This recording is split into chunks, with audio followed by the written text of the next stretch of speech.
Istri CEO saya bab 1041-1050. Wajah King Fengli berubah muram saat dia merasakan serangan diam-diam Wu Yahei datang ke arahnya dari belakang. Kondensasi guntur api, Li Qingshan segera mengeksekusi teknik pedang guntur api pertama dan satu-satunya yang dikuasainya. Pedangnya meletus menjadi api merah yang berkobar disertai guntur yang bergemuruh, lalu kembali berbenturan dengan pedang reruntuhan langit milik Wu Yahei dengan suara keras. Tak satu pun dari mereka berhasil menang. Meskipun King Fengli berhasil memblokir serangan dari kedua lawannya, Raja Iblis Tepi Angin, Peri Bunga, dan Xian Ziqin tetap bergegas membantunya. Namun, mereka dihentikan oleh para tetua dari Sekte Pedang Hitam dan Batu dan pertempuran di antara mereka pun dimulai. Saat itu, anak anjing hitam mengarahkan cakarnya ke Wu Yahei dan berkata dengan angkuh, "Kakek, persik roh surgawi ada di perut kakek anjingmu. Ayo ambil kalau kau punya nyali." Wajah Wu Yahei berubah menjadi marah mendengar kata-kata provokatif anak anjing itu, marah karena anak anjing itu telah menyebut dirinya kakek anjing di depannya. "San Pan, kau lawanlah King Fengli sebentar. Aku akan membunuh anak anjing hitam itu dulu sebelum bergabung denganmu untuk membunuh King Fengli." Sambil mencibir, Wu Yahei bergegas menuju anak anjing itu. Wu Yahei mengira San Pan dapat menahan serangan King Fengli selama 1 menit, tetapi dia salah. San Pan kembali menghantamkan batu kilangan besarnya ke arah Li Qingfeng. Dengan niat membunuh di matanya, Li Qingfeng memutuskan untuk membunuhnya dengan jurus jari penakluk kedua. Jari kedua menghancurkan hati, Lili memfokuskan esensi vitalnya ke jari tengah tangan kanannya. Jari itu menembakkan seberkas cahaya biru ke jantung San Pan dengan kekuatan dahsyat. Secepat cahaya, jari sang penakluk menembus jantung San Pan. Dengan suara dentuman keras, jantung San Pan hancur berkeping-keping oleh kekuatan dahsyat itu. San Pan melirik ketakutan ke arah King Fengli sebelum jatuh terduduk, tewas. Jari sang penakluk begitu kuat sehingga membantu King Fengli melintasi alam dan membunuh San Pan. Apa? San Pan meninggal. King Fengli benar-benar kuat, dia benar-benar membunuh pemimpin Sekte Batu. Sekarang hanya Master Sekte Pedang Hitam yang tersisa. Apakah menurutmu Wu Yahei sebanding dengan King Fengli? Orang-orang di sekitar berbincang dengan penuh semangat, takjub dengan kekuatan luar biasa yang dimiliki oleh King Feng. Di sisi lain, Wu Yahei sedang mengejar anak anjing hitam ketika ia melihat kematian San Pan. Ia ketakutan karena ia dan San Pan memiliki kekuatan tempur yang sebanding. Karena King Fengli telah membunuh San Pan, ia bertanya-tanya apa yang akan terjadi padanya. "Wu Yahei, temui ajalmu." Dengan senyum dingin, King Fengli bergegas menuju Wu Yahei. Dia begitu cepat sehingga dia langsung berada di depan Wu Yahei dan Wu Yahei tidak punya pilihan selain bertarung. "Pedang reruntuhan langit," gumam Wu Yahei. Ia mengangkat pedang panjangnya yang berubah menjadi bayangan penghancur langit dan menebas dengan ganas ke arah King Fengli. Sebagai perangkat spiritual tingkat surga yang rendah, Skyruins Blade melepaskan aura kuat yang membuat retakan besar di udara. Kondensasi guntur api, Li Qingfeng melancarkan teknik pedang guntur api pertama yang mengandung kekuatan api dan guntur. Baik api maupun guntur merupakan serangan terkuat dan kekuatan gabungan kedua serangan itu luar biasa. Api dan guntur menghantam aura pedang dan menghancurkannya. Sambil mengerang tertahan, Wu Yahei terpaksa mundur selangkah dan tangan kanannya sedikit gemetar. Teknik pedang api dan petir milik Li Qingfeng terlalu kuat untuknya. King Fengli melanjutkan serangannya dan menyerang puluhan kali ke arah Wu Yahei, memaksanya kembali ke tepi tebing dalam sekejap mata. Niat pedang reruntuhan langit, Wu Yahei menebaskan pedangnya ke depan dengan tiba-tiba dan melepaskan niat pedang, menyelimuti ruang di sekitar mereka dengan diameter 30 meter. Seluruh dimensi tenggelam dalam kegelapan. Ditelan oleh niat pedang reruntuhan langit, semua yang ada di dalamnya terpengaruh, bahkan roh King Fengli. Di bawah pengaruh niat pedang, energi spiritual Li melambat. Pada saat kritis ini, naga api di kedalaman otaknya menyemburkan api merah yang membakar abis niat pedang di benaknya dan memulihkan kesadaran Li. Niat pedang api. Mengetahui bahwa ia tak boleh ceroboh kali ini, Li Qingshan melepaskan niat pedang apinya untuk menangkis niat pedang yang kuat itu. Di area berdiameter 30 meter itu, api menghanguskan semuanya. Wajah Wu Yahei memucat ketika niat pedangnya terbakar. Ia tidak menyangka bahwa King Feng telah memahami dan mampu menggunakan niat pedang. Baik teknik pedang maupun niat pedang, ia bukanlah tandingan Li Qingfeng. Wu Yahei yang terluka berhasil ditundukkan sepenuhnya oleh Li Qingfeng. Tinju ketiga. Menghancurkan langit dan bumi. Kali ini, King Fengli menggunakan tinjunya, bukan pedang, dan melemparkan Wu Yahei ke bawah tebing. Di tengah tebing, Wu Yahei mendorong kaki kirinya ke kaki kanan, mencoba melompat. Namun, tiba-tiba, kekuatan jahat yang sangat besar muncul dari dasar tebing. Kekuatan hisapan dari kehadiran jahat itu begitu kuat sehingga tubuh Wu Yahei tercabik-cabik sebelum lenyap di udara. Sungguh kehadiran jahat yang mengerikan, ekspresi wajah King Fengli berubah dan dia buru-buru mundur. Tebing pemecah langit memang pantas mendapatkan reputasinya sebagai salah satu tempat paling berbahaya di wilayah terlarang pegunungan Kunlun. Kehadiran iblis begitu kuat hingga menewaskan Wu Yahei, seorang petarung alam surga tahap awal. Raja Iblis Tepi Angin, Peri Bunga, dan yang lainnya juga ketakutan oleh kehadiran jahat yang baru saja mereka saksikan. Saat ini, hanya murid terkuat yang dibawa oleh Wu Yahei dan San Pan yang tersisa. Dengan kilatan dingin di matanya, King Fengli memerintahkan Raja Iblis Tepi Angin, Taois, dan yang lainnya untuk membunuh semua murid yang tersisa guna mencegah rencana balas dendam di masa mendatang. Akhirnya semua orang tewas kecuali Lili King Feng, Raja Iblis Tepi Angin, Peri Bunga, Qin Xianzi, Taois, dan anak anjing itu. Tuan, dasar tebing itu penuh dengan roh jahat. Bagaimana kita bisa turun ke sana? Tanya Li King Feng kepada Raja Iblis Tepi Angin sambil mengerutkan kening. Sambil melirik ke arah tebing, Raja Iblis Tepi Angin berkata, kehadiran jahat itu sangat kuat. Kita harus berpegangan pada permukaan batu tebing saat turun dan menghindari kontak dengannya. Bab 1042. Roh Iblis yang kuat. Setelah mendengar perkataan Raja Iblis Tepi Angin, King Fengli mengangguk dan berjalan menuju tebing pemecah langit. Meskipun dinding tebingnya curam, masih ada beberapa batu menonjol yang bisa dipegang dengan tangan. Semua makhluk jahat melayang di dekat titik tengah tebing, tetapi mereka jarang menyentuh dinding batu tebing.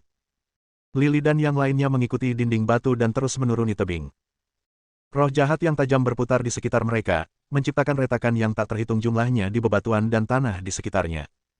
Tebing pemecah langit sangat curam dan tingginya lebih dari 3.000 meter. Karena kehadiran makhluk jahat, Lili dan yang lainnya mendaki perlahan. Setelah beberapa saat, mereka baru mendaki 500 meter dari puncak tebing. Ketika mereka mencapai ketinggian 500 meter, sesosok makhluk humanoid muncul dari sosok jahat berwarna hitam. Makhluk itu tampak persis seperti manusia dan tampak sadar, bergegas menuju Lili dan yang lainnya. Ekspresi Raja Iblis Tepi Angin berubah dan berkata, ini adalah roh iblis, iblis yang sangat kuat yang dibentuk oleh kehadiran jahat. Roh iblis itu membuka mulut hitamnya dan menggigit King Fengli dengan keras. Wajah King Fengli menjadi serius ketika ia mengetahui bahwa roh iblis itu berada di puncak alam roh bumi. Ia menghunus pedang api merah dan menebas ke depan, membunuh roh iblis itu dalam satu tebasan. Roh iblis itu pun hancur berkeping-keping menjadi aliran-aliran jahat yang tak terhitung jumlahnya dan menghilang ke udara. King Feng, ayo cepat ke bawah. Roh-roh iblis itu hidup berkelompok.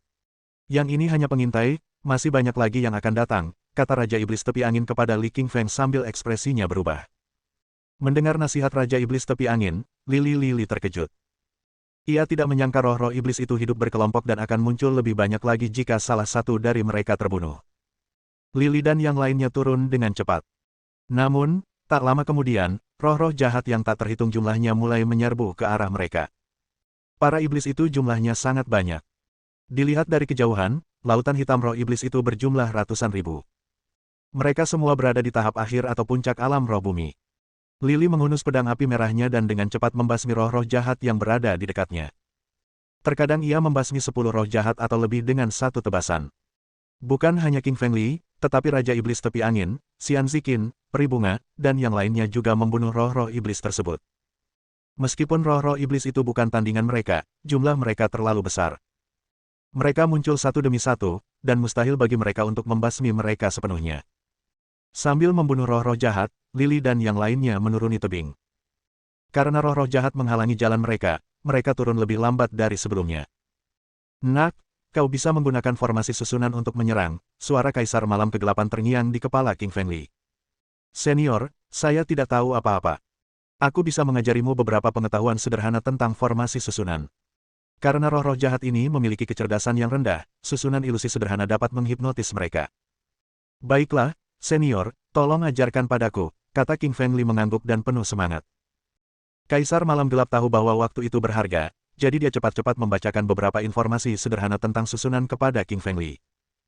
Ada banyak jenis susunan, beberapa digunakan untuk serangan karena mereka mengumpulkan energi dari alam untuk meningkatkan potensi mereka sementara jenis lainnya termasuk pertahanan dan ilusi, menciptakan lingkungan dan refleksi palsu.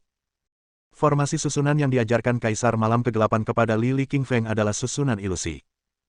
Melalui 4 batu vitalitas sederhana, sebuah cermin dapat dibentuk dan memantulkan penampilan seseorang di tempat lain. Karena Lili tidak memiliki batu vitalitas, ia meminta 4 batu vitalitas kepada Peri Bunga dan gurunya. Kemudian, ia melemparkannya ke dinding tebing di seberang, membentuk susunan ilusi. Ketika susunan itu terbentuk, proyeksi King Feng Li dan rekan-rekannya terpantul di dinding tebing seberang. Roh-roh jahat itu tidak cerdas dan tidak dapat mengetahui bahwa bayangan di dinding itu bukanlah King Feng Li dan yang lainnya. Roh-roh jahat yang tak terhitung jumlahnya membuka mulut mereka dan memperlihatkan cakar-cakar tajam mereka sebelum menyerbu ke arah dinding tebing. Mulut dan cakar mereka mencabik tebing.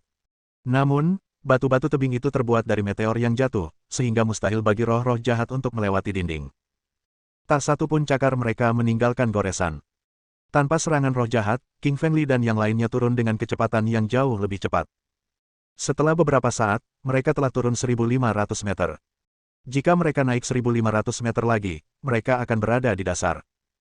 Namun, sebelum Li King Feng sempat merayakannya, bahaya mendekat. Dari bawah mereka, roh iblis raksasa muncul. Roh iblis yang satu ini tingginya sekitar 15 meter, jauh lebih tinggi daripada roh-roh iblis lainnya. Ia juga jauh lebih kuat, karena ia adalah pemimpin para roh iblis. Raja roh iblis ini sebenarnya berada di tahap tengah alam roh surgawi, kata King Feng Li, wajahnya memucat dan matanya menunjukkan keterkejutan. Ia tak pernah menyangka akan bertemu Raja roh iblis di sini. Kini, Lily tidak mampu membalas karena ia berada di dinding tebing, tanpa pijakan yang kokoh. Ia tak bisa berbuat apa-apa. Raja roh iblis sangat cerdas dan segera mengetahui isi susunan ilusi milik King Feng Li. Manusia, kau sangat pintar, tahu cara menggunakan susunan ilusi. Tapi, kau akan mati di tanganku hari ini juga, kata Raja Roh Iblis dengan suara dingin. Tatapan jijik memenuhi matanya. Meskipun Raja Roh Iblis memiliki kehadiran jahat, dia telah memperoleh kesadaran dan memiliki kecerdasan yang sebanding dengan manusia. Tiba-tiba, Raja Roh Iblis mendorong telapak tangan kanannya ke depan, mengubahnya menjadi telapak tangan hitam raksasa dan menamparkan ke arah King Feng Li. King Feng Li memusatkan saripati vital di tangan kanannya dan mengayunkannya secara tiba-tiba namun tidak dapat menghancurkan telapak tangan yang terbuat dari energi jahat. Raja Roh Iblis terlalu kuat, jauh di atas Lily. Meskipun tinju neraka pencekik milik Lily kuat, esensi vitalnya terlalu sedikit untuk menembus pertahanan Raja Roh Iblis. Raja Roh Iblis tersenyum dingin dan menamparkan sekali lagi. Namun, kali ini ia tidak menamparkan Li King Feng, melainkan mengincar anak anjing hitam. Raja Roh Iblis langsung mengenali anjing hitam itu hanya dengan sekali pandang. Ledakan. Telapak tangannya mengenai kepala anak anjing itu dan melukainya. Anak anjing hitam menutupi kepalanya dengan cakarnya dan berteriak, Raja Roh Iblis, dasar bajingan, beraninya kau memukulku. Sambil tersenyum dingin, Raja Roh Iblis berkata, dasar anjing sialan. Kau mencuri buah roh jahatku yang akan kugunakan untuk menerobos ke alam berikutnya. Ekspresi Black Puppy berubah saat rasa malu muncul di matanya. Beberapa bulan yang lalu, ia sangat lemah dan bahkan tidak bisa berjalan. Setelah ia memakan buah itu, ia akhirnya bisa mendapatkan kembali kekuatannya dan berjalan lagi. Raja Roh Iblis menamparkan anjing hitam itu 2 kali, dan membuat kepalanya memar lagi. Meskipun Black Puppy tidak kuat, ia memiliki kemampuan bertahan yang sangat tinggi. Raja Roh Iblis tidak dapat membunuhnya dengan beberapa serangan beruntun meskipun ia berada di tahap tengah alam roh surgawi. Bab 1043. Memukul Raja Roh Iblis dengan petir. King Feng, tunggu apa lagi? Cepat bunuh Raja Roh Iblis ini, teriak anak anjing hitam kepada King Feng Li sambil mengubah ekspresinya. Kepalanya sekarang penuh memar, dan ia tak kuasa menahan amarahnya.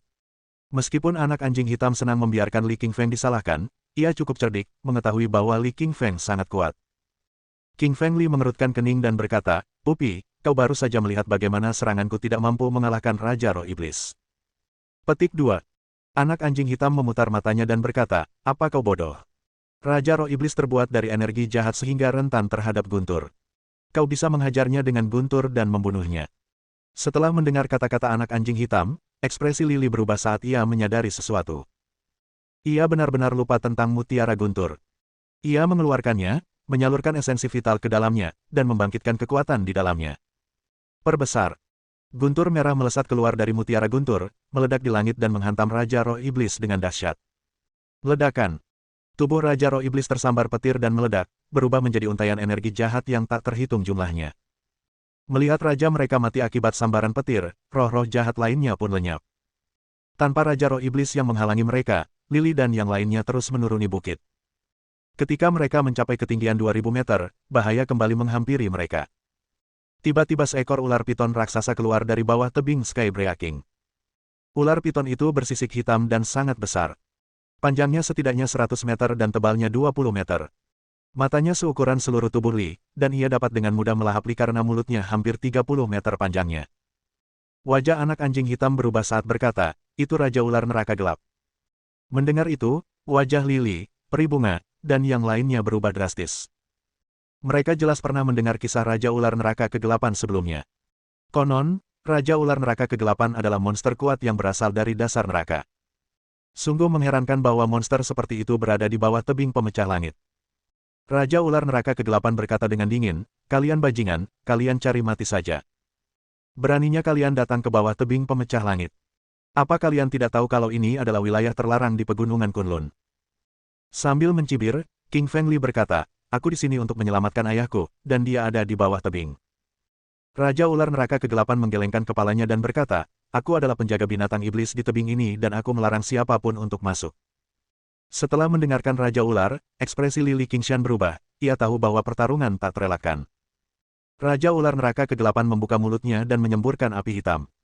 Suhu api mencapai 3000 derajat Celcius saat menyembur ke arah Li Qingfeng terkejut, dan segera menggunakan teknik langkah naga untuk menghindar ke samping.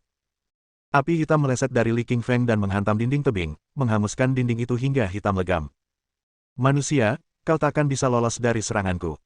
Raja Ular Neraka Gelap mencibir sambil menatap King Feng Li dengan jijik. Wajah Li gelap dan agak muram. Raja Ular Neraka Kegelapan adalah monster iblis legendaris dari neraka, dan kekuatannya di luar dugaan mereka. Suhu api hitam itu sangat tinggi, seolah diambil langsung dari dasar neraka. Panasnya cukup untuk melelehkan tebing yang terbuat dari batu meteor, membuat bulu kuduk King Feng merinding. Perlu diketahui bahwa tebing pemecah langit terbuat dari biji meteorit yang sangat keras, dan bahkan Li pun tak mampu menghancurkan dindingnya dengan pedangnya. Tak heran jika Raja Ular Neraka Kegelapan mendapatkan reputasi sebagai monster iblis dari neraka. Kekuatannya luar biasa, bahkan mampu membakar habis sepotong tebing pemecah langit. Tuan, bagaimana kita bisa mengalahkan Raja Ular Neraka Gelap? Tanya Raja Iblis Tepi Angin sambil mengerutkan kening. Setelah berpikir sejenak, Raja Iblis berkata, gunakan alat spiritual tingkat kaisarmu, tapi hati-hati. Meskipun menara hijau dapat membatasi level alamnya, jangkauannya hanya 50 meter. Karena Raja Ular panjangnya sekitar 100 meter, kau tidak bisa membatasi seluruh tubuhnya. Li Feng tersenyum getir. Ia tahu bahwa ia baru mencapai puncak alam roh bumi dan belum bisa memanfaatkan menara hijau secara maksimal. Area yang saat ini dicakupnya terlalu kecil. Kali ini, Raja Ular Neraka Gelap menyemburkan selusin bola api, masing-masing berisi kekuatan mengerikan saat terbang menuju King Feng Li. Anehnya Raja Ular Neraka Gelap hanya menyerang King Feng Li, dan tidak menyerang yang lain. Li Qingshan bergerak sangat cepat dan menghindar ke samping. Namun, energi jahat melayang di udara dan tepi tebing berada di dekatnya. Hanya ada sedikit ruang di mana Li Qingshan bisa menghindar. Sebagian besar api meleset dan mengenai dinding batu di belakang, tetapi dua api mengenai lengan Li, membakar lengan bajunya. Lengannya hangus menghitam. Li merasa lengannya seperti dicabik-cabik. Bahunya merah terbakar, dan aroma hangus menyebar dari lengannya. Meskipun bahunya terasa nyeri tajam, tubuh api penyucian fana milik Li Qingshan mulai aktif dengan sendirinya. Memancarkan cahaya hijau redup, bahunya mulai pulih dengan sendirinya. Merasakan kulitnya kesemutan, mata King Feng Li berbinar gembira. Ia tiba-tiba teringat metode kultivasi tubuh api penyucian fana. Metode latihannya sangat keras, karena tingkat pertama membutuhkan guntur untuk membersihkan tubuhnya, tingkat kedua membutuhkan lava untuk menempa tubuhnya, dan tingkat ketiga membutuhkan api bersuhu 3000 derajat untuk membakar tubuhnya dan memperkuatnya lebih jauh. Li selalu ingin berlatih hingga tingkat ketiga, tetapi ia belum pernah menemukan kesempatan untuk melakukannya hingga saat ini. Api yang disemburkan ular itu tepat 3000 derajat, suhu yang sempurna untuk berlatih. Raja Ular Neraka Kegelapan memberikan apa yang dibutuhkan Li. Tepat ketika ia bingung bagaimana cara berlatih tubuh api penyucian fana tingkat ketiga, Raja Ular Neraka Kegelapan muncul. Sambil tertawa terbahak-bahak, King Feng Li menunjuk ke arah Raja Ular Neraka Gelap dan berkata, apakah kamu laki-laki atau perempuan? Terkejut dan bingung dengan pertanyaan King Feng Li, ia menjawab, saya seekor ular jantan. Sambil tertawa lucu, dia berkata, aku melihat cahaya hijau memancar dari kepalamu. Sepertinya kamu memakai topi hijau. Apa istrimu selingkuh? Mendengar ucapan Li Qingshan, Raja Ular Neraka Gelap memuntahkan darah. Ia pernah melihat orang mengutuk, tetapi belum pernah melihat orang seperti Li Qingshan. Itu merupakan penghinaan terhadap martabatnya. Meskipun aku seekor ular, aku tetap punya harga diri. Akan kubunuh dia, akan kubunuh dia, akan kubunuh dia, geram Raja Ular Neraka Kegelapan dalam hatinya. Ledakan, ledakan, ledakan, ledakan. Raja Ular Neraka Gelap menyemburkan aliran api hitam yang tak terhitung jumlahnya, bersuhu 3000 derajat, ke arah tubuh King Fengli. Kali ini, Lily tidak menghindar, melainkan melesat dengan ganas ke arah api. Api langsung membakar pakaian dan tubuhnya, menghitamkan tubuhnya seperti arang. Bab 1044. Si cantik pemalu. Tubuh Li Qingfeng terpanggang api neraka, jeritan kesakitan keluar dari mulutnya. Seluruh tubuhnya terasa seperti terkoyak, beberapa bagian kulitnya meledak, dan aroma hangus pun menyebar. Ia sedang dimasak hidup-hidup, tetapi untungnya, fisik Lily sangat kuat. Meskipun ia tidak mati, ia menderita rasa sakit yang luar biasa. Di bawah rasa sakit yang luar biasa, Lily dengan cepat mengaktifkan tingkat ketiga tubuh api penyucian fana dan menyerap kekuatan api Raja Ular Neraka Kegelapan. Ia menggunakan api itu untuk membersihkan organ-organ dalamnya. Kulit, otot, tulang, jantung, paru-paru, lambung, hati, dan ginjal Li Qingshan semuanya dibersihkan oleh api, dan kotoran-kotoran dikeluarkan. Seluruh bagian tubuhnya menjadi lebih padat dan padat. Raja Ular Neraka Kegelapan, pantas saja istrimu selingkuh. Kau terlalu lemah, dan apimu tak punya daya serang. Kau terlalu lemah, kata Li Qingfeng dingin, sambil menatap Raja Ular dengan jijik. Manusia, aku akan membakarmu sampai mati. Sampai mati. Raja Ular Neraka Kegelapan memasang ekspresi muram di wajahnya sambil meraung marah. Tiba-tiba ia membuka mulutnya dan mengeluarkan pil iblis hitam. Pil itu cukup besar, setidaknya 2 kali ukuran pil iblis biasa. Pil biasa seukuran telur, tetapi pil ini seukuran kepalan tangan.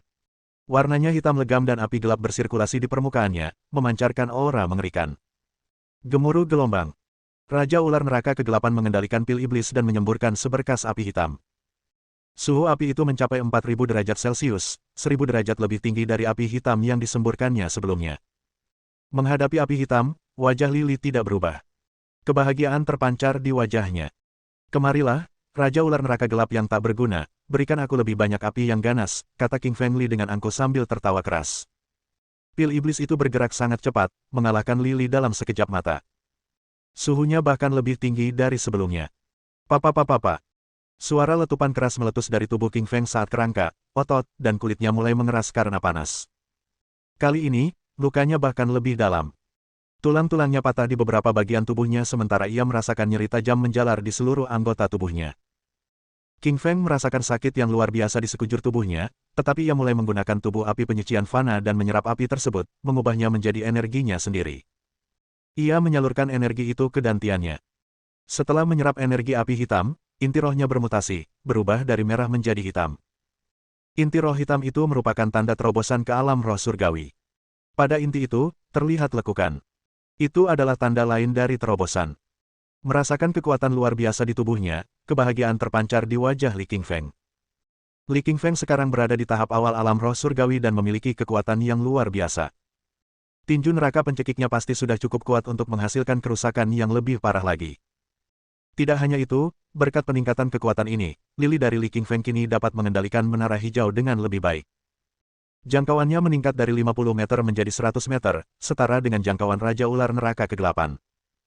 Ular hitam kecil, kemarilah dan biarkan aku mengalahkanmu, katanya sambil mengarahkan jarinya ke arah Raja Ular Neraka Gelap. Wajah Raja Ular Neraka Gelap menjadi gelap, dan tatapan dingin melintas di matanya.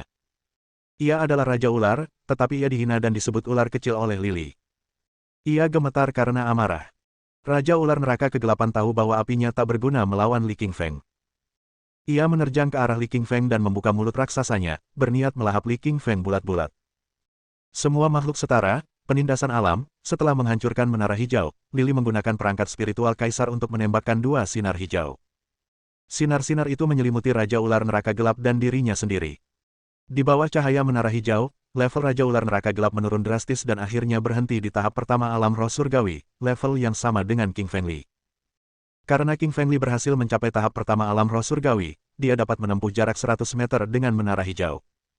Melihat kekuatan Raja Ular Neraka Kegelapan menurun, tatapan dingin muncul di mata Li Qingshan.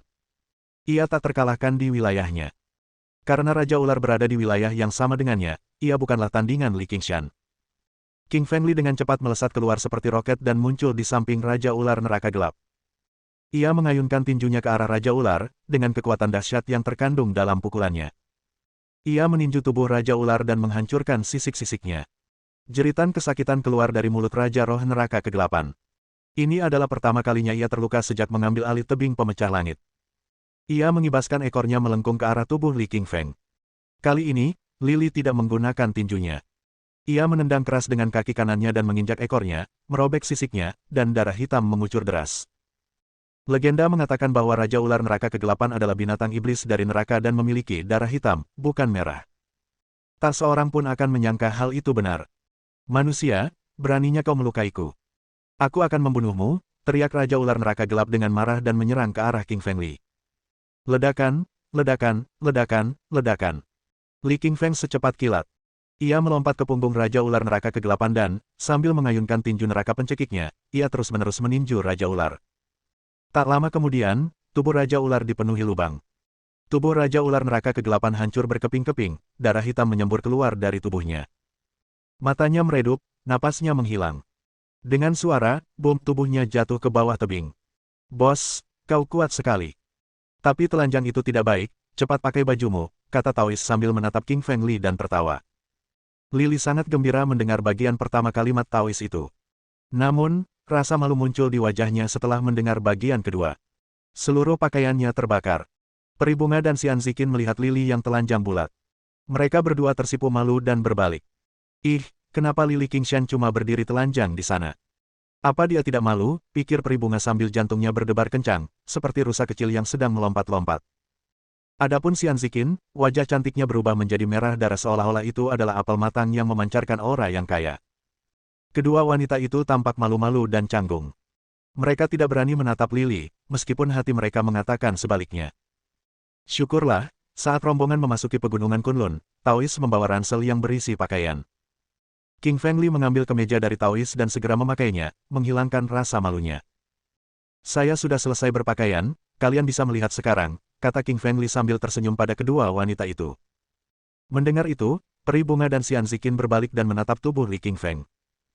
Wajah mereka yang menawan masih memerah, jelas bahwa apa yang terjadi saat itu telah memengaruhi mereka berdua. Bab 1045. Mencapai dasar tebing. Li Qingfeng tersenyum tipis, memimpin semua orang menuruni tebing. Karena mereka telah membunuh Raja Ular Neraka Kegelapan, perjalanan menuruni tebing menjadi sangat lancar. 3 jam kemudian, Lili dan yang lainnya tiba di dasar tebing. Ruang itu luas dan tak berujung, dengan bayangan redup di depan mereka, penuh dengan turbulensi yang dahsyat. Di bawah tebing pemecah langit, kondisinya sangat tidak stabil. Ruang di sini menjadi lemah dan kacau, dengan banyak retakan dimensi yang muncul. Retakan-retakan ini sangat kuat, dengan celah-celah ruang di dalamnya. Begitu tersedot ke dalamnya, manusia atau binatang apapun akan langsung terkoyak oleh kekuatan dahsyatnya, dengan daging dan jiwa berubah menjadi ketiadaan dan tak menyisakan apapun. King Feng Li memimpin Raja Iblis Tepi Angin, Peri Bunga, dan yang lainnya berjalan maju dengan hati-hati, mencoba menghindari celah tersebut. Sementara itu, seorang pria parubaya berpakaian hitam muncul di tebing pemecah langit. Pria ini berwajah gelap, dengan aura mayat di sekelilingnya. Melihat semua mayat bergelimpangan di tebing, tatapan mata pria parubaya itu memancarkan kekejaman. Ia melambaikan tangan kanannya dengan kuat, dan sebuah golem mayat raksasa pun terbentuk. Golem itu kemudian menelan semua darah dan daging mayat-mayat tersebut, mengubahnya menjadi energi. Satu-satunya yang tersisa di tebing pemecah langit saat itu hanyalah ratusan kerangka telanjang, tampak sangat mengerikan. Pria berbaju hitam ini adalah jagoan besar. Dia adalah Wu Xixi, seorang master kuat di tahap akhir alam surgawi dan pelindung sekte mayat langit. Penakluk, aku di sini untuk membunuhmu, kata Wu Xixi sambil menyeringai dan melompat dari tebing pemecah langit. Tak lama setelah Wu Xixi melompat, sesepuh mengerikan berpakaian hitam lainnya tiba. Tetua ini berwajah pucat dan bermata masam, tampak seperti zombie. Ia mengulurkan tangan kanannya dan memanggil tengkorak putih, yang menyerap semua kerangka. Semua tulang itu berubah menjadi abu dan lenyap. Tetua ini bukan orang biasa. Namanya Yinggu, tetua senior sekte tulang putih, yang memiliki kemampuan mengubah kerangka menjadi kekuatannya sendiri. Mereka yang tewas di tebing pemecah langit sungguh menyedihkan, darah dan daging mereka dimakan oleh Wu Xixi dan tulang-tulang mereka dimakan oleh Yinggu. Sang penakluk, kau tidak akan pergi, Yinggu melihat ke bawah tebing, lalu melompat juga. Wu Xixi dan Yinggu sama-sama berasal dari sekte kultivasi tingkat surga, yang lebih kuat daripada sekte tingkat bumi. Mereka memusuhi sang penakluk dan datang ke sini untuk membunuhnya. Di dasar tebing pemecah langit, King Feng Li, Raja Iblis Tepi Angin, Peri Bunga, Xian Ziqin, dan yang lainnya melangkah maju dengan hati-hati. Dasar tebing ini adalah ruang terpisah, dengan pecahan-pecahan dimensi di sekelilingnya. Sang Taois dengan ceroboh menjatuhkan pedangnya ke celah dimensi ini, dan seketika berubah menjadi ketiadaan. Disinilah dimensi berpotongan. Pergilah sekarang juga, sebuah suara serak tiba-tiba terdengar dari langit. King Feng Li melihat sekelilingnya namun tidak menemukan orang yang sedang berbicara, begitu pula Raja Iblis tepi angin. Kau tak bisa melihatku. Akulah penjaga dimensi di sini, suara itu meninggi lagi. Wajah King Feng Li berubah muram, dia berkata, aku sedang mencari ayahku, sang penakluk, Tuan Ketiga Li. Sang penakluk, Tuan Ketiga Li. Suara itu terhenti karena terkejut. Ia tidak menyangka pemuda itu adalah putra sang penakluk. Anak anjing hitam, mengapa kamu bersamanya? Suara itu akhirnya mengabaikan King Feng dan bertanya pada anak anjing hitam. Anak anjing hitam jelas memiliki dukungan yang kuat, bukan hanya binatang iblis di Kunlun yang mengenalnya, tetapi penjaga dimensi di sini juga mengenalnya. Penjaga dimensi, Li King Feng adalah orang yang ditakdirkan, diakui oleh Dao Surgawi dengan potensi untuk menjadi kaisar langit di masa depan, kata anak anjing hitam kepada penjaga dimensi melalui telepati. Meskipun si anak anjing hitam selalu bermain-main, bahkan terkadang menyebut dirinya, anjing kakek, dengan angkuh, ia sebenarnya cukup pintar. Ia menyadari potensi Li King Feng sejak lama, itulah sebabnya ia mengikuti Li King Feng begitu lama. Setelah mendengar kata-kata Black Puppy, sang penjaga terdiam. Ada banyak dimensi di alam semesta ini, dan hanya ada satu penjaga di antara setiap dua dimensi. Tetua di bawah tebing pemecah langit ini adalah penjaga dimensi antara bumi dan planet Tandus Utara. Dia tentu tahu apa arti orang yang ditakdirkan.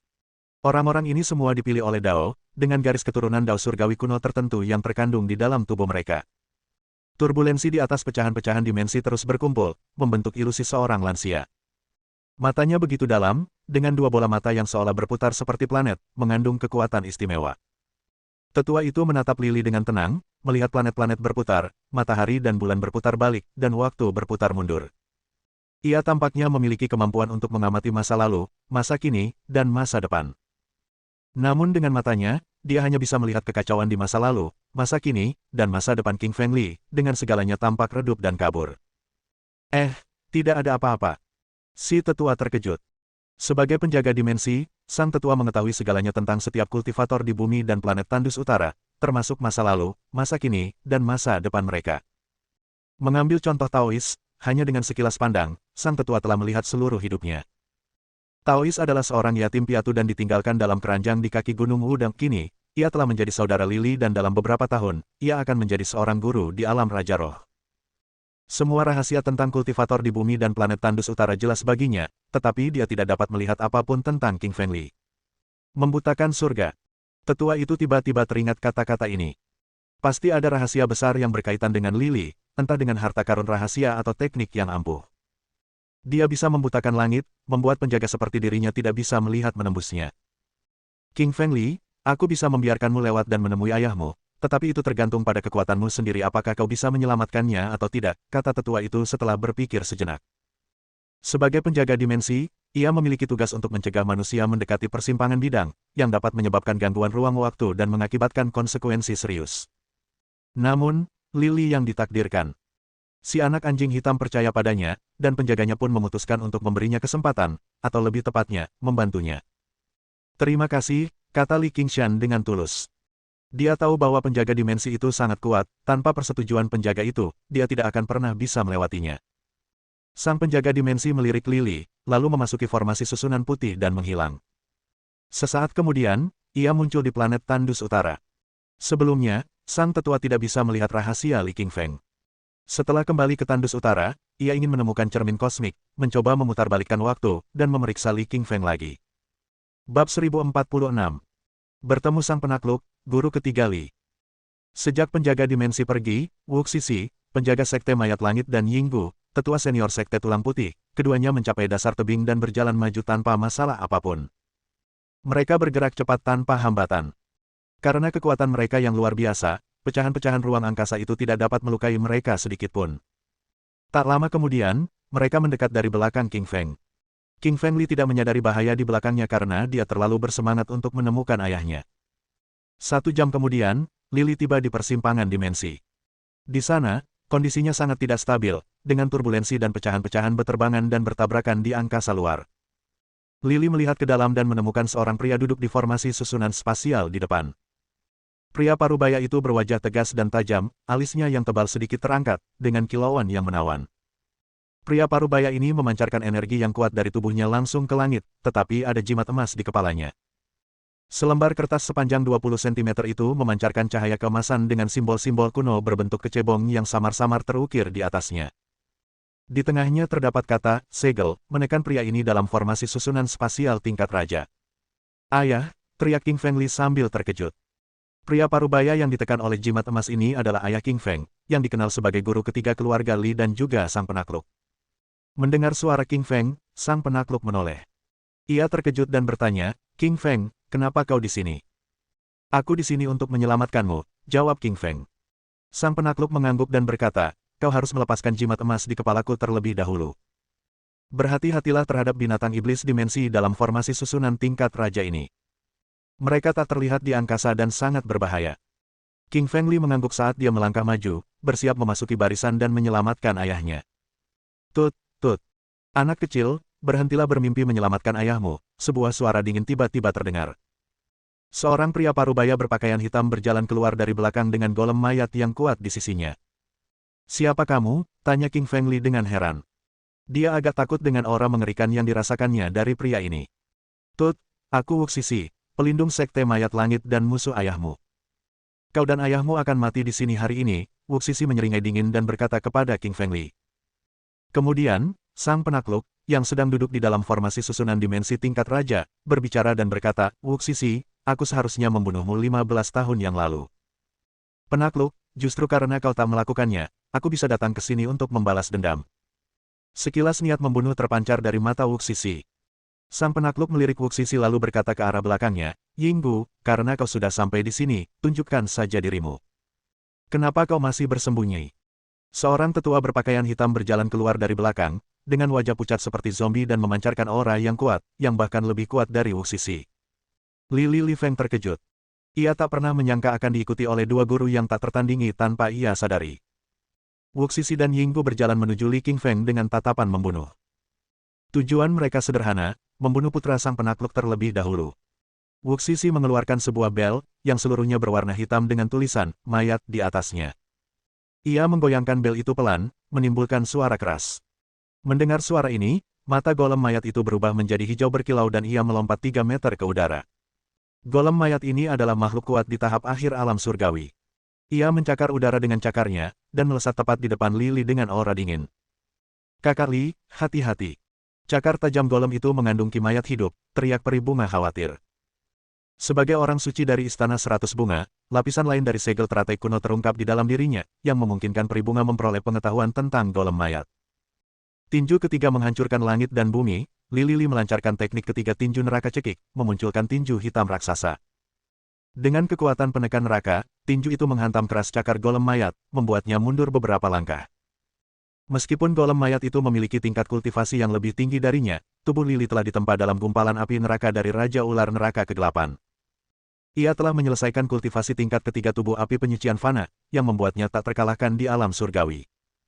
Saudaraku, King Feng, sungguh hebat, mampu melawan golem mayat. Kekhawatiran peri bunga pun sirna, tergantikan oleh semburat kegembiraan di mata indahnya. Dia menyadari bahwa King Feng Li baik-baik saja bahkan di bawah api membara bersuhu 3000 derajat dari Raja Ular Neraka Gelap, tentu saja, dia tidak akan takut pada golem mayat. Melihat golem mayatnya dikalahkan, Wuxisi tercengang. Ia tahu kekuatan golemnya dan tidak menyangka golem itu akan dibalas hanya dengan satu pukulan dari Li Qingshan. Ia terkejut dengan teknik pemurnian tubuh yang kuat yang dipraktikkan Li Qingshan. Wuxisi kembali menggoyangkan loncengnya. Di bawah bunyi lonceng, cahaya hijau dari mata golem mayat menjadi lebih terang, dan energi dari tubuhnya menjadi lebih kuat. Golem mayat itu kembali menerjang ke arah Li King Feng. Kali ini, King Feng Li tidak menggunakan tinju neraka pencekik, sebaliknya, dia menghunus pedang api merah, karena dia tahu bahwa pedangnya adalah musuh bebuyutan roh jahat. Kondensasi guntur api, geram Li King Feng, menyerang dengan pedang api merah di tangannya. Energinya mengembun menjadi kilatan api dan petir merah, menyelimuti golem mayat itu dengan energi yang mengerikan. Teknik pedang api dan guntur adalah keterampilan tingkat surgawi yang kuat, mengandung kekuatan api dan guntur. Teknik ini membakar tubuh golem, menimbulkan suara retakan, serta memenuhi udara dengan bau busuk. Golem ini dimurnikan dari mayat, dengan seluruh energinya dikonsumsi dari darah dan daging orang mati. Setelah disambar api dan petir, ia berguling-guling di tanah dan melolong kesakitan. Teriakannya keras dan menakutkan, bergema dari dasar Skybreaking Cliff, membuat siapapun yang mendengarnya merasa ngeri. Tak lama kemudian, tubuh golem mayat itu habis dilahap api dan guntur, tak menyisakan apapun. Bajingan, beraninya kau membunuh golem mayatku. Wuxisi kesal dan berkata dengan dingin. Wuxisi telah menghabiskan banyak upaya untuk menyempurnakan golem mayat ini selama lebih dari 10 tahun, dan akhirnya menyempurnakannya hingga tahap akhir alam roh surgawi. Ia tidak pernah menyangka golem itu akan dibunuh oleh Li Qingfeng dalam satu serangan. Wuxisi menyadari bahwa Li Qingfeng baru berada di tahap awal alam roh surgawi. Bagaimana mungkin teknik pedang dan tinjunya begitu kuat? Putra sang penakluk memiliki kekuatan dan bakat yang luar biasa. Aku harus membunuhnya untuk menghindari masalah di masa depan, pikir Wuxisi, matanya bersinar dengan cahaya dingin dan mematikan. Bab 1047. Krisis King Feng Li. Wajah Wuxisi berubah masam. Sang penakluk telah menggemparkan seluruh Wuxia bertahun-tahun yang lalu dengan bakatnya yang tak tertandingi, dan kini datanglah Li Qingfeng dengan bakat yang tak kalah dari sang penakluk. Dering-dering. Wuxisi tiba-tiba menggoyangkan lonceng hitam di tangannya, memancarkan semburan energi spiritual yang membentuk riak-riak spiritual hitam. Ia ingin membunuh Lili dengan kekuatan spiritualnya setelah golem mayatnya dibakar. Namun, Wuxisi meremehkan King Feng Li. Kekuatan spiritualnya bahkan lebih dahsyat daripada teknik pedangnya karena naga api yang bersemayam di dalam pikirannya. Wuxisi ditakdirkan untuk membayar harga atas perilakunya, segera, dia akan tahu betapa bodohnya dia. Wuxisi mengendalikan bel, memfokuskan energi spiritual hitam ke pikiran King Feng, ingin menyerang dan mengendalikannya. Namun di saat berikutnya, energi spiritual hitam itu sepenuhnya ditelan oleh naga api, yang tiba-tiba muncul dalam pikiran King Feng Li. Bocah, kau berhasil mengalahkan serangan spiritualku. Wuxisi terkejut. Ia merasa serangan spiritualnya benar-benar dilahap habis oleh Li Qingfeng. Ia bertanya-tanya siapakah Li Qingfeng ini, dengan teknik tinju yang tak tertandingi, teknik pedang yang mengerikan, dan sekarang kekuatan spiritual yang luar biasa ini. Jari mayat langit, Wuxisi menyeringai, menyalurkan energi mayat di dalam tubuhnya menjadi aliran cahaya hitam dan menembakkannya ke arah Qingfeng. Jari mayat langit adalah teknik kultivasi tingkat roh surgawi tingkat lanjut, yang dapat melubangi tubuh manusia hanya dengan satu jari. Wuxisi menduga bahwa dengan satu serangan, ia dapat membuat lubang berdarah di tubuh Qingfeng. Jari kedua. Menghancurkan hati, Lili langsung menggunakan teknik kedua jari sang penakluk, memadatkan esensi vital ke jari tengah kanannya, dan menembakkan seberkas cahaya biru. Cahaya biru itu sangat cepat, membelah cahaya jari mayat langit dan memasuki hati Wuxisi. Retakan. Hati Wuxisi hancur berkeping-keping. Darah hitam menyembur dari mulutnya, ia menatap tajam ke arah Li Qingfeng, lalu jatuh terduduk. Wuxisi, penjaga sekte mayat langit, telah meninggal. Kakak Qingfeng semakin kuat. Dia bahkan membunuh Wuxisi, secerca kegembiraan terpancar di mata cantik peribunga. Dia tentu tahu betapa kuatnya Wuxisi. Namun, dia tetap saja dibunuh dengan mudah oleh King Feng Li. Melihat Wuxisi tewas, Yinggu, yang berada di belakang, menjadi sedikit khawatir. Ia tak pernah menyangka bahwa Li Qingfeng bisa mengalahkan seseorang yang melampaui tingkat kultivasinya, ia benar-benar monster. Mengusir. Yinggu mengeluarkan 4 bendera kecil. Keempat bendera ini sangat jahat, tiang benderanya terbuat dari tulang manusia, dan panji-panjinya terbuat dari kulit manusia. Yinggu melemparkan keempat bendera ini, mengelilingi King Feng Li dan membentuk formasi tingkat surgawi yang disebut Whitebone Heavenly Spirit Array, menjebaknya di dalam. Formasi susunan tingkat surgawi berada di urutan kedua setelah formasi susunan tingkat raja, dan susunan roh surgawi tulang putih ini adalah salah satu dari 3 formasi terkuat di tingkat surgawi. Begitu terperangkap di dalamnya, daging dan tulang para pembudidaya diri akan terserap seluruhnya. King Feng Li merasa seperti terjatuh ke dalam rawa di dalam susunan roh surgawi tulang putih ini, dan menjadi sangat sulit baginya untuk bergerak. Lili tampak merasakan retakan kecil di kulitnya. Retakan itu sangat kecil, seperti ujung jarum, tetapi sedikit esensi vitalnya tersedot keluar oleh formasi susunan. Meskipun lukanya kecil, Lili sangat terkejut. Tubuh api penyucian fana yang ia latih adalah latihan kultivasi tingkat abadi, yang pada akhirnya ia akan mendapatkan tubuh abadi. Namun sekarang, tubuhnya telah ditembus lubang kecil. Nak, kau baru berada di tahap awal alam surgawi dan baru menyelesaikan tingkat ketiga tubuh api penyucian fana. Itulah sebabnya kau terluka sekarang. Susunan roh surgawi tulang putih tidak akan melukaimu sedikit pun setelah kau menyelesaikan tingkat keempat. Suara Kaisar Malam Gelap bergema di benak King Feng Li. Mendengar kata-kata Kaisar Malam Kegelapan, Li mengangguk. Ia tahu bahwa dirinya lah yang lemah, bukan tubuh api penyucian fana. Li Qingfeng menghunus pedang api merah dan bersiap menghancurkan formasi susunan itu sementara Kaisar Malam Kegelapan terus berbicara kepadanya melalui telepati. Kau tidak bisa menghancurkan formasi susunan ini dengan paksa. Ini adalah persimpangan dua dimensi dengan banyak fragmen ruang, jadi sangat tidak stabil. Jika kau menghancurkan formasi ini dengan paksa, itu akan menyebabkan fluktuasi energi yang kuat, yang akan menyebabkan ledakan di ruang yang tidak stabil ini dan membunuh semua orang di sini. King Feng Li terkejut mendengar kata-kata ini dan tidak berani lagi menyerang formasi susunan itu. Di bawah bimbingan Kaisar Malam Kegelapan, King Feng Li mulai mencari titik susunan formasi ini, yang berada di tengah. Namun, sebelum Li Qingshan dapat menemukan titik formasi, sesuatu terjadi di luar formasi. Melihat Li Qingshan terjebak, Raja Iblis Tepi Angin bergegas ke Yinggu dan mencoba menyelamatkan Li Qingshan. Namun, Raja Iblis Tepi Angin hanyalah seorang master di puncak alam roh bumi, sementara Yinggu berada di puncak alam roh surgawi. Yinggu menjatuhkan Raja Iblis Tepi Angin dengan satu pukulan dan mencekik lehernya dengan tangan kanannya, bersiap untuk membunuhnya. Melihat gurunya dalam bahaya, King Feng terkejut. Ia ingin segera keluar dan menyelamatkan gurunya, tetapi ia tidak berhasil karena terjebak dalam formasi susunan ini. Berkelahi dilarang di sini, sebuah suara tua tiba-tiba terdengar dari langit. Sang penjaga dimensi keluar dari pesawat luar angkasa. Penjaga dimensi ini luar biasa kuat. Ia melambaikan tangan kanannya yang menciptakan lingkaran cahaya putih, mengelilingi semua orang di dalamnya. Seketika, mereka semua tak bisa bergerak sedikit pun. Senior, tolong bunuh Yinggu dan selamatkan guruku, kata King Feng Li kepada penjaga dimensi dengan cemas. Penjaga dimensi menggelengkan kepalanya, aku hanya bertanggung jawab atas keselamatan dunia dimensi. Aku tidak membunuh. Li King Feng menjadi depresi.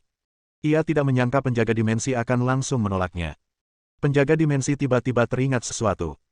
Ia segera mengeluarkan cermin kosmik yang ia dapatkan dari planet lain, hanya untuk mengamati masa depan Lily.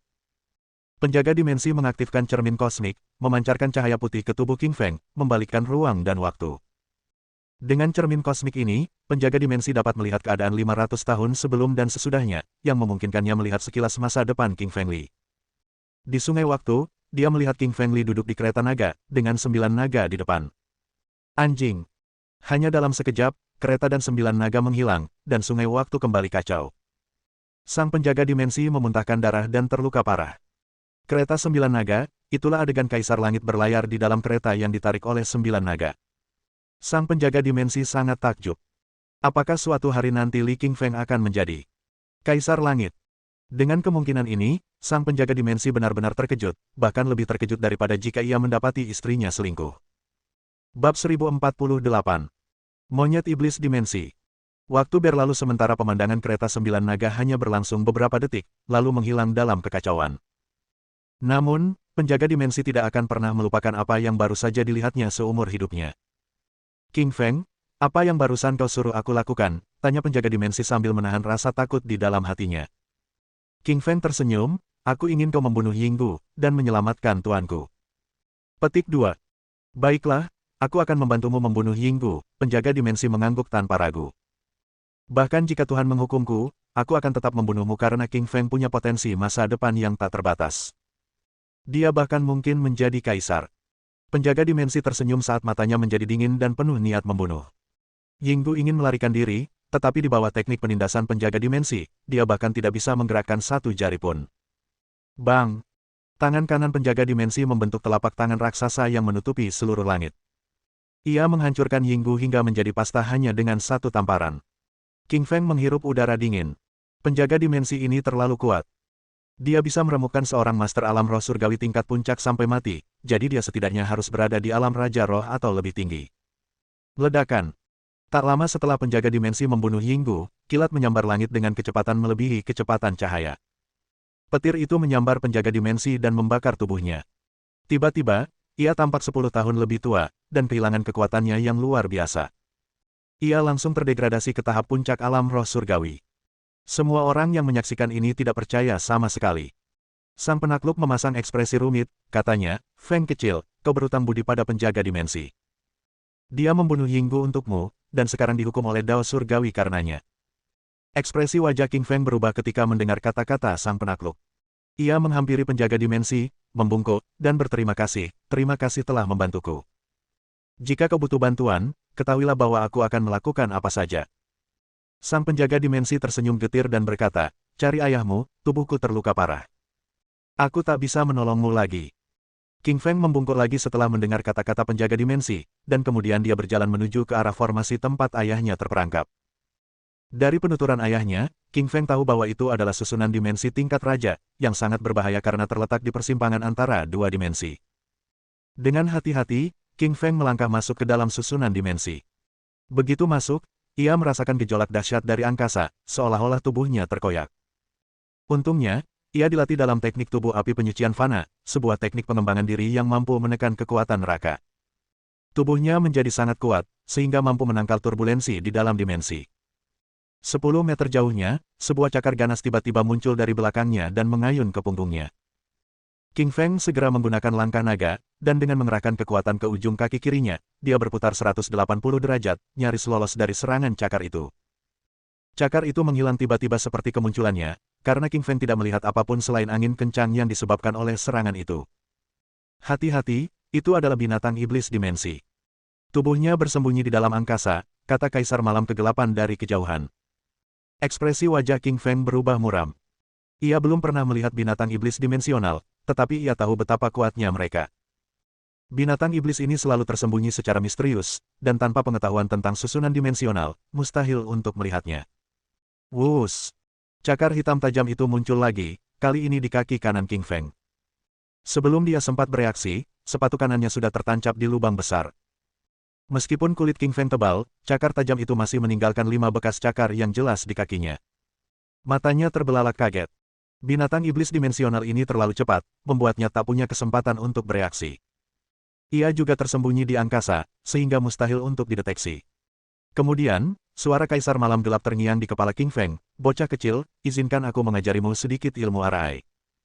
Ruang ini virtual, dinamis, dan dapat dirasakan dengan energi spiritual. Seperti oksigen di udara, ia tak terlihat oleh mata manusia, tetapi tetap dapat dirasakan. Kaisar Malam Kegelapan mewariskan pengetahuan dimensi kepada King Feng, dan karena pemahaman dan kemampuan belajarnya yang hebat, tidak butuh waktu lama hingga ia memahami segala hal yang perlu diketahui tentang dimensi. Setelah melepaskan energi spiritual dimensionalnya, King Feng melihat seekor monyet iblis hitam di sebelah kiri dimensinya. Monyet iblis hitam ini setinggi manusia, dan berbeda dari monyet pada umumnya karena bulunya yang hitam pekat dan matanya yang tajam. Ini bukan binatang iblis biasa, tetapi eksistensi yang kuat di antara semua jenis binatang iblis dimensi. King Feng telah memperhatikan monyet ini, tetapi ia masih dengan riang mengira bahwa King Feng tidak tahu apa-apa. Monyet ini seolah-olah sengaja menggoda King Feng, sambil melompat-lompat di angkasa. Wus! Monyet iblis dimensi itu mengayunkan cakarnya yang tajam lagi dan mencengkeram kaki kanan King Feng. Namun, King Feng sudah mengetahui teknik serangannya. Ia mengangkat kaki kanannya secepat kilat, dan tepat saat monyet iblis dimensi itu mencakar ke arahnya, ia langsung menginjak cakarnya dengan kaki kanannya. Monyet itu menjerit kesakitan. Pola serangan monyet itu memang selalu misterius, tetapi kini telah disadari oleh King Feng. Hal ini sangat mengejutkannya. Kaki kanan King Feng adalah kaki neraka pencekik, dan dengan satu langkah itu, ia telah merobek cakar monyet iblis dimensi itu. Monyet iblis dimensi itu sangat tegas dan ganas. Ketika melihat cakarnya patah dan terjepit di bawah kaki King Feng, ia mengeluarkan sebilah pisau dengan cakarnya yang lain dan langsung mengiris tangannya yang terjepit. Di antara manusia, ada prajurit yang memotong pergelangan tangannya, dan di antara binatang iblis, ada binatang yang rela memotong lengannya. Binatang-binatang ini biasanya sangat mengerikan, dan biasanya merupakan binatang yang paling kejam. Seberkas cahaya kemarahan melintas di mata monyet iblis dimensional itu. Ia hanya memiliki cakar dan pisau, tetapi ia tetap menyerang jantung King Feng. Ia harus menembus jantung manusia ini, dan membunuh manusia terkutuk ini.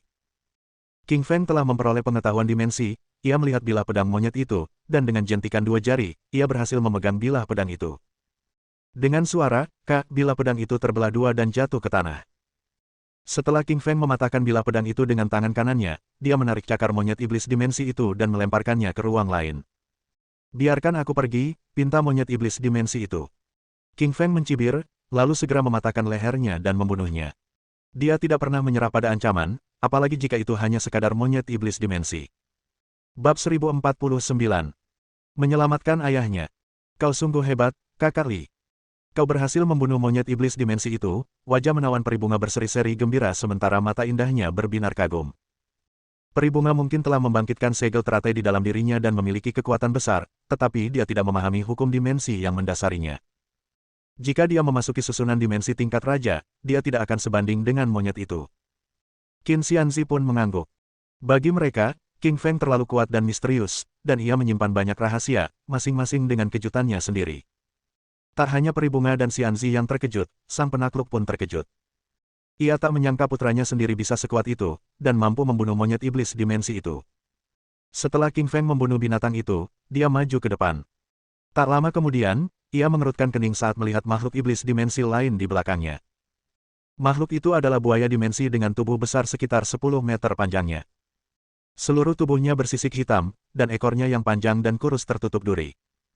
Buaya dimensi itu lebih kuat daripada monyet iblis dimensi, karena ia sudah berada di tahap medium alam roh surgawi. Dentang. King Feng mengeluarkan pedang api merah dan, melepaskan energi pedangnya, ia menggambar busur di langit dan menusukkannya ke belakang. Buaya dimensi itu baru saja meninggalkan dimensi, dan bersiap menyerang King Feng ketika tubuhnya ditembus oleh pedang panjang itu. Memercikkan. Pedang api merah menembus jantung buaya dimensi itu dan membuat lubang besar di dalamnya. Buaya itu telah mati bahkan sebelum melancarkan serangannya. Ia terlalu bersemangat untuk membunuh King Feng sehingga ia lengah dan langsung berlari ke arah pedang itu. Ya, benar, bunuh diri. Buaya dimensi ini menabrak pedang api merah sendirian. Orang-orang di sekitar terkejut, karena buaya dimensi ini mati dengan sangat tragis. Binatang iblis lain yang bersembunyi di sekitar mereka yang menyaksikan kejadian ini tidak berani menyerang King Feng lagi karena mereka menyadari bahwa pemuda ini pasti mengerti hukum dimensi. Tanpa hambatan dari binatang iblis dimensi, King Feng berhasil tiba di samping ayahnya. Meskipun kekuatan ayahnya luar biasa, bagian atas kepalanya terkekang oleh jimat emas, dan ia tidak bisa bergerak sama sekali. Ketika melihat jimat emas itu, King Feng teringat Raja Kra. Raja Kra terperangkap di bawah gunung 5 jari dengan jimat emas yang sama yang memenjarakannya. Tentu saja, ayahnya bukan Raja Kra, dan Buddha Gautama tidak meletakkan jimat itu di sana. Seharusnya jimat itu adalah jimat seorang santo yang sangat sakti. Orang suci itu mungkin kuat, tetapi King Feng adalah orang pilihan, yang membuatnya tidak takut pada jimat itu. King Feng tiba di depan jimat orang suci itu, meraihnya dengan tangan kanannya dan merobeknya. Memercikkan. Kepingan kertas milik orang suci itu berhasil dipatahkan, tetapi dengan kekuatan garis keturunan yang luar biasa dari King Feng, ia langsung merobeknya. Karena di dalam dirinya, King Feng memiliki setetes darah naga dan garis keturunan Devourer, 2 dari 100 garis keturunan terkuat antara langit dan bumi, ia dapat dengan mudah merobek kertas itu. Tepat saat jimat itu terlepas, susunan dimensi tingkat raja pun ikut hilang bersamanya. Ledakan. Tubuh sang penakluk melepaskan kekuatan besar yang menghancurkan awan dan mengguncang ruang angkasa. 15 tahun yang lalu, sang penakluk sudah menjadi kekuatan Huaxia tertinggi, kekuatan alam Grandmaster Agung yang menaklukkan Huaxia. Dia terus berlatih teknik pengembangan diri dari Sekte Penakluk Surgawi selama 15 tahun dia terjebak di bawah tebing pemecah langit di wilayah terlarang pegunungan Kunlun. Sekte Penakluk Surgawi dulunya merupakan kekuatan sekte kelas atas di bumi. Sekte ini pernah menaklukkan istana-istana surga, dan telah mendidik para muridnya untuk menjadi orang suci dan kaisar surgawi di antara mereka. Guru sang penakluk adalah petapa penakluk surgawi, ia berlatih, gulungan penakluk langit, dan telah mencapai alam Raja Roh. Namun, karena segel sang santo, kekuatannya tak pernah pulih sepenuhnya. Ayah, akhirnya aku menyelamatkanmu, kata King Feng kepada sang penakluk dengan penuh semangat. King Feng sudah lama tidak bertemu sang penakluk, tetapi mereka terhubung oleh darah, dan darah itu jelas lebih kental daripada air, penuh dengan sentimen yang mendalam. Sang penakluk mengangguk dan menepuk punggung King Feng dengan tangan kanannya. Matanya dipenuhi rasa syukur dan bangga melihat putranya begitu perkasa. Sang penakluk mungkin merupakan salah satu murid paling berbakat di Sekte Penakluk Surgawi, tetapi sebagai seorang ayah, ia menginginkan lebih dari apapun agar putranya sendiri menjadi lebih kuat darinya.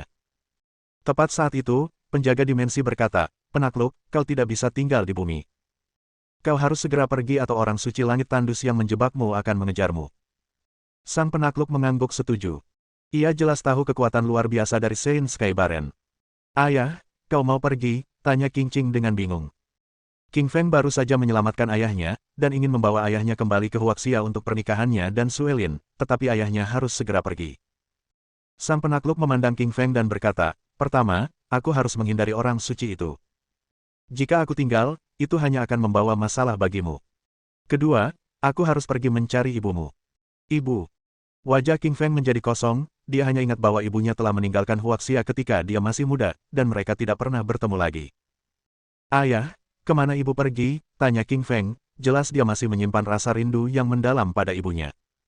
Sang penakluk memandang kehampaan di kejauhan, dan berkata dengan lembut, dia ada di dunia agung Phoenix, aku harus menemukannya.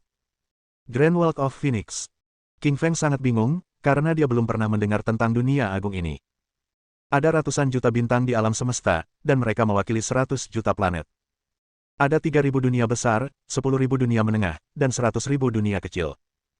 Setiap dunia terdiri dari planet-planet yang tak terhitung jumlahnya, dan bahkan satu dunia kecil pun dapat memiliki 1.000 dimensi. 1.000 dimensi mewakili 1.000 planet. Dimensi yang diurutkan dari rendah ke tinggi adalah dimensi tingkat rendah, dimensi menengah, dan dimensi superior. Dimensi tingkat rendah memiliki 10 planet, dan bumi adalah salah satu dari 10 planet dalam dimensi tingkat rendah. 3.000 dunia agung merupakan milik 3.000 bintang terkuat di antara 100 juta bintang. Mereka memiliki kehidupan abadi dan tak terpadamkan. Sejak kelahiran alam semesta yang kacau, 3.000 bintang ini telah ada. Ini mewakili 3.000 dao agung, masing-masing dengan jalur pelatihan yang dapat mengubah praktisi menjadi orang suci atau abadi. Ibumu adalah santo suku Phoenix kuno, Phoenix kedua yang muncul sejak kelahiran langit dan bumi. Nenekmu adalah Phoenix pertama langit dan bumi, dan dia telah menculik ibumu untuk memaksanya menikah dengan kaisar naga dari suku naga kuno. Aku harus menyelamatkannya. Sang penakluk memberitahu King Feng tentang ibunya dan lokasinya saat ia memandang ke kehampaan alam semesta. Ekspresi wajah King Feng berubah saat mendengar sang penakluk, dan matanya dipenuhi keterkejutan. Ia tidak menyangka bahwa ibunya akan menjadi Phoenix kedua dari suku Phoenix kuno. Bab laporan komentar. Bab 1050. Sang penakluk pergi. King Feng tidak hanya terkejut mendengar bahwa ibunya adalah Phoenix kedua dari suku Phoenix kuno, tetapi juga tentang betapa kecilnya bumi. Dalam benak King Feng, bumi sangat kuat. Bagaimana ia bisa berubah menjadi dimensi terlemah di antara dimensi tingkat rendah? Sang penakluk tampaknya menyadari pikiran King Feng dan berkata, bumi dulunya sangat kuat di zaman kuno, karena merupakan salah satu dari 3.000 bintang terkuat di antara jutaan bintang. Namun, banyak dari 3.000 bintang lainnya bekerja sama, semuanya bernafsu untuk merebut harta karun bumi. Akhirnya, mereka menyerang bumi, menghancurkan istana surgawi bumi, dan membunuh banyak makhluk abadi dan orang suci di planet ini. Itulah sebabnya bumi begitu lemah sekarang. Semua orang bersedih ketika mendengar kisah sang penakluk. Mereka gembira dengan masa lalu bumi yang gemilang, tetapi sedih ketika mendengar kehancuran bumi. Feng kecil, aku harus pergi sekarang. Aku akan menunggumu di 3.000 dunia agung, kata sang penakluk sambil tersenyum. Sang penakluk tiba di persimpangan antara ruang, lalu melangkah maju dengan kaki kanannya, dan segera dipindahkan ke planet Tandus Utara. Jika seseorang ingin memasuki 3.000 dunia agung dari dimensi inferior, ia harus berpindah dari satu dimensi ke dimensi berikutnya secara berurutan. Ia harus mencapai dimensi menengah, lalu dimensi superior, lalu dunia kecil, dunia medium, dan akhirnya dunia agung. Melihat kepergian ayahnya, hati King Feng terasa melankolis. Ia baru saja melihat ayahnya, dan bahkan sebelum mereka sempat makan, ayahnya sudah meninggalkan bumi. Ayah, ibu, tunggulah aku. Suatu hari nanti aku akan memasuki 3.000 dunia agung, dan membuat namaku dikenal di setiap bintang di alam semesta, kata King Feng sambil menatap persimpangan dimensi. Itulah janji King Feng kepada orang tuanya. King Feng, kau harus pergi sekarang. Orang suci yang menjebak ayahmu sudah hampir tiba, kata penjaga dimensi dengan ekspresi muram. King Feng sendiri telah merasakan mendekatnya suatu kekuatan besar di alam semesta. Indranya sangat peka, ia merasakan ancaman di kedalaman dimensi itu. Meskipun ancaman itu relatif kecil, ancaman itu cukup untuk membuat bulu kuduknya berdiri. Dia tidak berani membuang-buang waktu, jadi dia segera mengumpulkan Raja Iblis Tepi Angin, Peri Bunga, dan yang lainnya untuk mengungsi dari dasar tebing pemecah langit. Tidak lama setelah King Feng dan yang lainnya pergi, proyeksi bola mata besar muncul di persimpangan dimensi. Bola mata ini sangat besar, diameternya setidaknya 300 meter. Planet-planet yang tak terhitung jumlahnya dapat terlihat bergerak di dalamnya, dan selama bola mata itu berputar, semuanya menjadi kacau balau. Sang Santo mengubah bola mata ini, bola mata itu melambangkan keinginan Sang Santo, bersama dengan keinginan planet, yang dipadatkan dengan energi yang mengerikan. Di bawah kehadiran yang kuat, sang penjaga dimensi berlutut ke tanah, tubuhnya gemetar, seolah-olah tubuh dan jiwanya bisa runtuh kapan saja. Oh, Santo Langit Tandus yang agung, ujar penjaga dimensi dengan penuh hormat, namun dengan ketakutan di matanya. Dia tahu bahwa Santo Langit Tandus itu maha kuasa, karena dia bisa membunuhnya hanya dengan satu tatapan. Mata orang suci langit Tandus menatap penjaga dimensi dengan dingin dan, tanpa emosi, ia berkata, bagaimana murid sekte penakluk surgawi, sang penakluk, bisa lolos. Wajah penjaga dimensi membeku saat dia langsung berkata, dia sendiri yang merusak segelnya, dan melarikan diri. Mata gelap Saint Sky Baren mengamati penjaga dimensi dengan dingin, ia tidak berkata apa-apa, hanya menatapnya dengan dingin untuk waktu yang sangat lama. Kemudian, mata itu menghilang dari persimpangan dimensi. Akhirnya dia pergi, gumam sang penjaga dimensi dalam hati, sambil bangkit dan menyeka keringat dingin yang membasahi tubuh dan hatinya. Jantungnya masih berdetak tak henti-hentinya. Saint Langit Tandus ini terlalu kuat, dengan hanya bayangan bola matanya saja, ia membuat penjaga dimensi ketakutan dan tak ada keinginan untuk melawan. Bersama dengan Raja Iblis Tepi Angin, Peri Bunga dan yang lainnya, mereka meninggalkan dasar tebing pemecah langit dan memanjat dinding tebing. Begitu mereka tiba di puncak tebing, King Feng tiba-tiba teringat sesuatu, dan bertanya, "Tuan, di mana Raja Pedang, Wu Shuangni?" Raja Iblis Tepi Angin terdiam dalam kebingungan lalu berkata, "Dia menghilang di tebing pemecah langit setelah muncul." Lenyap. King Feng bingung, kan, kalau Ni Wusheng adalah Raja Pedang, kekuatan puncak alam roh bumi. Bagaimana mungkin dia menghilang? King Feng mencari dengan saksama di puncak tebing pemecah langit, ketika tiba-tiba matanya membeku, dan melihat ada potongan-potongan pakaian tak jauh di depannya. King Feng ingat dengan jelas bahwa itu adalah pakaian Raja Pedang. Dari potongan-potongan pakaian itu, King Feng merasakan energi binatang iblis yang sangat kuat. Ia menyadari bahwa Wu Shuangni tidak menghilang begitu saja, seekor binatang iblis yang kuat mungkin telah menculiknya. "Anak anjing hitam, ciumlah kain ini dan bawa kami ke Wu Shuangni," kata King Feng mengerutkan kening dan kepada anak anjing hitam. Anak anjing hitam enggan, tetapi ia tetap mengendus jalur itu dan melacak baunya di udara sementara King Feng dan yang lainnya mengikutinya dari dekat. Hidung anjing sangat sensitif. Anak anjing hitam mengikuti bau tersebut dan membawa kelompok itu ke reruntuhan Istana Kunlun. Di hadapan mereka terbentang istana yang hancur total, dengan pohon-pohon yang tercabut, puing-puing yang berjatuhan, dan udara yang memiliki energi besar yang membuat orang merasa tertekan.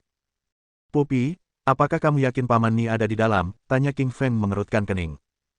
Sejujurnya, King Feng tidak ingin memasuki reruntuhan itu, karena instingnya mengatakan kepadanya tentang bahaya besar yang ada di dalamnya. Anak anjing hitam mengangguk, mengarahkan cakarnya ke depan, dan berkata, "Aku janji Wu Shuangni ada di dalam reruntuhan." King Feng tidak punya pilihan lain, dia melambaikan tangannya dan berkata, "Ayo semuanya pergi." Petik 2. Reruntuhannya sangat besar, dan jika dilihat dengan mata telanjang, tampak tak berujung. Dahulu kala, istana ini disebut Istana Kunlun, sebuah istana megah. Meskipun megah di masa lalu, istana ini berubah menjadi reruntuhan setelah pertempuran yang menyiksa. Setelah beberapa langkah, King Feng melihat kerangka terjepit ke tanah dengan tombak panjang. Daging dan darah pada mayat itu telah tersedot bersih, tetapi kerangka mayat itu tergeletak di sana sama sekali tidak terluka, bersinar seperti batu giok dengan aura cahaya yang berkilauan. Pria ini pasti memiliki kekuatan besar saat ia masih hidup karena bahkan saat meninggal, tubuhnya masih memiliki energi yang sangat besar. Emosi King Feng menjadi berat, dia bahkan merasa sedih saat melihat kerangka ini. Saat ia terus maju, tak lama kemudian ia melihat beberapa kerangka putih lainnya di tanah. Darah dan daging kerangka itu pun terhisap bersih, tetapi tidak seperti kerangka pertama yang dilihatnya. Di antara kerangka-kerangka itu, ada satu yang panjangnya sekitar 1 meter. Secara fisik, ia tampak seperti anak berusia 7 atau 8 tahun. Tombak panjang itu telah menembus jantungnya dan menancapkannya ke tanah. King Feng merasakan kesedihan yang luar biasa saat dia berdiri di samping kerangka-kerangka ini, dan dia bahkan mendengar ratapan tak jelas yang datang dari kerangka-kerangka putih ini. Mohon dukungan dari omom ante-ante sekalian, buat subscribe atau sharekan novel Mimin ke Facebook kalian, agar channel Mimin bisa terus berkembang. Dengan begitu, Mimin bisa lebih semangat untuk up novel seru lain ke depannya. Buat teman-teman yang sudah subscribe dan sharekan novel Mimin, Mimin ucapkan terima kasih sebanyak-banyaknya.